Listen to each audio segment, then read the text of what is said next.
साईराम ओम गुरु। अध्याय 16। बद्रीनाथ तीर्थ यात्रा। अनेक महात्माओं से आशीर्वाद प्राप्त कर प्रसन्न चित्त के साथ ओम गुरु और उनके साथियों ने बद्रीनाथ की ओर प्रस्थान किया।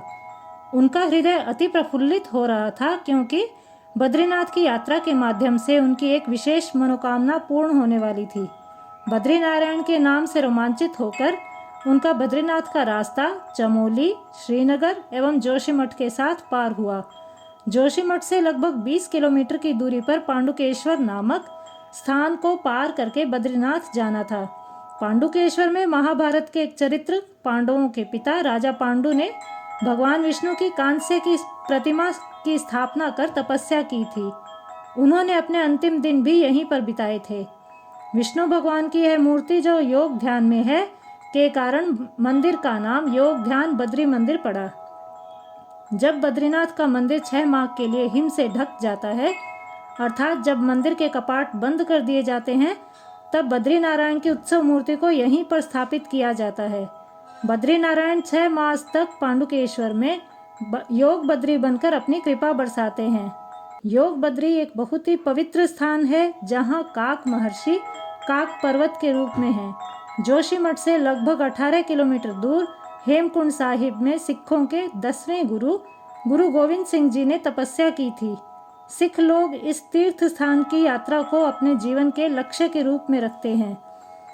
हेमकुंड साहिब पार करते ही एक अति सुंदर दृश्य है, जहां सुगंधित पुष्पों से भरा वातावरण आगंतुकों के स्वागत के लिए तत्पर रहता है। इस स्थान को फूलों की घाटी का नाम दिया गया है। यहाँ दुर्लभ फूल सहजता से पाए जाते हैं।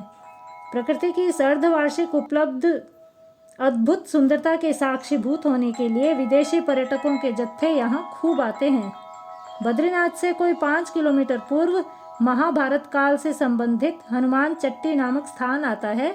ऐसा माना जाता है कि जब भीम द्रौपदी के लिए कमल पुष्प लेने जा रहे थे, तब उन्हें भगवान श्री हनुमान के दर्शन हुए।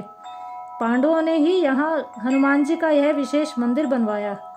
हनुमान चट्टी की महिमा।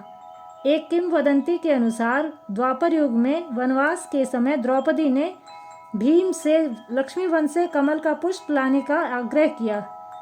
भीम अलकनंदा नदी के किनारे से होकर लक्ष्मी वन जा रहे थे। उन्होंने रास्ते में एक बूढ़े वानर को विश्राम मुद्रा में देखा। भीम ने उसे अहंकार पूर्ण ध्वनि में वहां से हटने का आदेश दिया। वानर ने अपनी लाचारी बताते हुए बड़े विनम्र भाव से कहा, मैं बुढ़ापे के कारण उठने में असमर्थ हूँ, तुम मेरे ऊपर से निकल जाओ। आज्ञा का उल्लंघन होने से भीम ने क्रोधित होकर वानर को उठाकर एक ओर फेंकने का प्रयास किया। घोर आश्चर्य! 70 हाथियों का बल रखने वाले भीम से कपि की पूंछ तक न हिली। भीम का अहंकार चूर हो गया। उन्होंने हाथ जोड़कर वानर से उसका परिचय पूछा। वास्तव में वह कोई साधारण वानर नहीं था, बल्कि साक्षात हनुमान जी थे। भीम का अहंकार मिटाने के लिए उन्होंने ही यह लीला रची थी। जिस स्थान पर यह घटनाक्रम हुआ, उसी स्थान का नाम हनुमान चट्टी पड़ा। ऐसे ही अनेक पावन स्थलों के दर्शन करते हुए ओम गुरु निरंतर अपनी यात्रा पर आगे बढ़ते जा रहे थे। 4 धाम के बाकी तीनों स्थलों की तरह यह भी बहुत जोखिम भरा है। पर्वतों से 300 फुट नीचे अपनी चंचलता के शीर्ष पर इठलाकर बहती अलकनंदा में देखने भर से इतनी तरोताजगी मिलती है, जिससे किसी भी रोग का निवारण संभव है। हनुमान चट्टी को पार करके संकड़े रास्तों से होते हुए यात्रा के विभिन्न अनुभव लेते हुए ओम गुरु अपने साथियों के साथ सायंकाल 4 बजे बद्रीनाथ पहुंचे। वहां वे योगनाथ नामक आश्रम में ठहरे। बद्रीनाथ एक दैविक तपोवन एवं ध्यान भूमि है। गंगोत्री, यमुनोत्री व केदारनाथ में तपस्या करना अत्यंत कठिन है, किंतु बद्रीनाथ तपस्या व ध्यान के लिए उत्तम स्थान है। एक पौराणिक कथा के अनुसार जब भगवान विष्णु इस स्थान पर तपस्या कर रहे थे, तो वे पूरी तरह हिम से ढक गए। ऐसी दशा में देवी लक्ष्मी ने बद्री अर्थात बेर के वृक्ष का रूप धारण कर उन्हें वर्षा, धूप, हिम आदि से बचाया। इसलिए इस पावन भूमि का नाम बद्रीनाथ पड़ा। यहाँ भगवान विष्णु का भव्य मंदिर है, जिसमें उनकी शालिग्राम से निर्मित मूर्ति स्थापित है।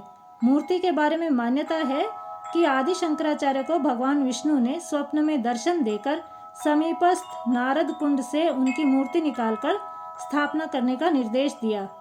बद्रीनाथ धाम नरनारायण पर्वतों के मध्य है। नर नारायण पर्वतों ने ओम गुरु को बहुत आकर्षित किया। अलकनंदा नदी इन पर्वतों के चारों ओर बहती है। जब इस धाम के कपाट 6 मास के लिए बंद कर दिए जाते हैं तो देवगण स्वयं आकाश से उतरकर यहाँ पर उनकी पूजा करते हैं।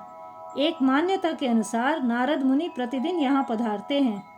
वे अलकनंदा नदी में स्नान करके पूर्ण श्रद्धा के साथ भगवान नारायण की स्तुति करते हैं। कपाट बंद होने की स्थिति में सरकारी तौर पर रास्ते भी बंद कर दिए जाते हैं। इसके पश्चात किसी को भी वहां रहने की अनुमति नहीं होती। फिर भी महात्मा अपने उत्तरदायित्व पर आधिकारिक तौर पर अनुमति प्राप्त कर वर्ष भर प्राकृतिक खतरों की उपेक्षा करते हुए वहीं पर कठोर तपस्या करते हैं। भक्ति की शक्ति से उन पर हिमाच्छादित जलवायु का प्रभाव बेअसर रहता है। बद्रीनाथ में भी गर्म जल का झरना तप्त कुंड है। उसमें ओम गुरु ने स्नान कर मंदिर में बद्रीनारायण के दर्शन किए। बद्रीनाथ को जिस पेयजल की आपूर्ति की जाती है वह पूर्णतया स्वच्छ जल कुंड का 100% शुद्ध जल है। विदेशी विशेषज्ञों ने महीनों तक इसका उद्गम ढूंढने का असफल प्रयास किया है। इस पावन जल का वर्षों तक भंडारण करने पर भी इसकी शुद्धता स्थायी रहती है। बद्रीनाथ के दर्शन से जिस दैविक स्पंदन का अनुभव होता है उसका शब्दों में वर्णन संभव ही नहीं। जय साई राम, जय ओम गुरु।